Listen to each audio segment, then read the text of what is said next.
Ólögmætt samráð fyrirtækja mjög skaðlegt neytendum, atvinnulífi í heild sinni og samfélaginu öllu. Í eðli þessara brota felst að þau fara mjög lengt. Þess vegna hafa stjórnvöld leitað leiða til að hvetja fyrirtæki og starfsmenn þeirra til að stíga fram og greina samkeppnisyfirvöldum frá þátttöku þeirra í brotum.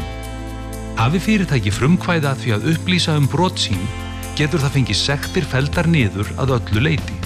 Stigi fyrirtæki fram eftir að rannsókn hafin og liðsinni samkeppniseftirlitinu umtalsvert, getur það fengið verulega lækkun á sektum. Á sama hátt geta einstaklingar komist hjá refsingu með því að gefa sig fram við samkeppniseftirlitið og greina frá broti. Á grundvelli þess getur samkeppniseftirlitið ákveðið að kæra ekki viðkomandi einstakling til lögreglunnar. Það ekkert grín að taka þátt í ólögmætu samráði. Ólögmætt samráð sjaldnast vinafagnaður. Það einfaldlega þannig að fyrirtæki þau treysta ekki hvort öðru þótt þau sjái tækifæri í samstarfinu.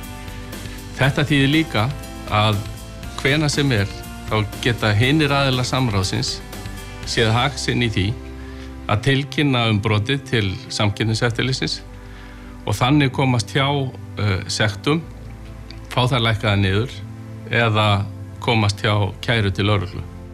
Á heimasíðu samkeppniseftirlitsins að finna nánari reglur og upplýsingar hvernig hægt að bera sig að við að tilkynna samkeppniseftirlitinu brot og fá þannig niðurfellingu sektar eða komast hjá refsingu.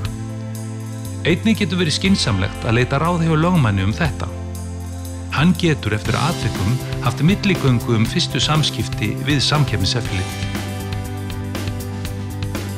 Þessi úrræði standa þeir til boða ef þú eða þitt fyrirtæki hafa gerst brotleg við samráðsbann samkeppnislaga.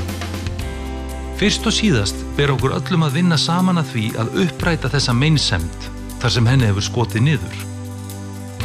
Ef þú ert starfsmaður fyrirtækis og þig grunar að það sé þáttakandi í ólögmætu samráði, eina ábyrga leiðin fyrir þig að tilkynna það. Þú getur snúið þér beint til samkeppniseftirlitsins eða sent eftirlitinu ábendingu í gegnum heimasíðu þess.